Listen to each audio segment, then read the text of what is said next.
జ్ఞానేశ్వర్ అంటే చుట్టూ రౌడీసు ఒళ్ళో లేడీస్ ఉంటారనుకున్నా. మీరేంటి భయ్యా చేతిలో కుంచెపట్టుకున్నంత సింపుల్ గా కూర్చున్నారు?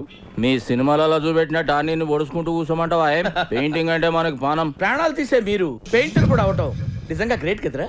వచ్చిన సిలబస్ ఏందో చెప్పు. ఏం లేదు భయ్యా, 3 రోజుల నుంచి నిద్ర లేదు. వచ్చి కాళ్ళు వస్తామంటావా?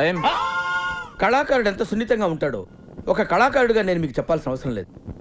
ఒక రౌడీ విధవా ఒక 3rd క్లాస్ ఫెలో నా స్టూడియోకి వచ్చి నా దగ్గర పనిచేసే స్టాఫ్ ముందు నన్ను హట్ చేశాడు. హట్ చేయటం ఏంటండి? కుళ్ళబొడితేను అంతే కదండి. అలా చూస్తారేంటండి? డాక్టర్ల దగ్గర దాదాల దగ్గర ఏది దాచకూడదు, ఉన్నది ఉన్నట్టు చెప్పేయాలి. నువ్వు చెప్పేయటం అయిపోయిందా?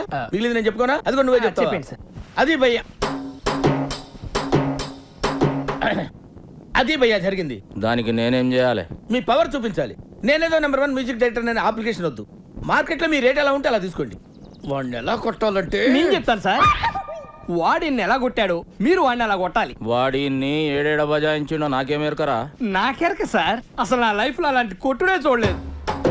ఒక శివమణి జాస్ కొట్టినట్టు, ఒక జాకీర్ హుస్సేన్ తబలా కొట్టినట్టు, శంకర్ సినిమాకి ఏ రేమని వాయించినట్టు కొట్టుడు పాడించుడు, కొట్టుడు పాడించుడు. అసలు ఒక మాటలో చెప్పాలంటే, ఇన్ని మాటలు చెప్పి ఇంకొక మాట ఏంట్రా? అంటే నాటుగా చెప్పాలంటే కుక్కడు కొట్టాడు కొట్టాడు సార్. అరే సమజ ఎందుకోబే? వాడిని పుంగి వాళ్ళ కొట్టినట్టు మేము వాడిని పుంగి వాళ్ళ కొట్టాలి, అంతే కదా? అంతే భయ్యా. ఇంతకీ ఎవడాడు? బొట్టు సీన్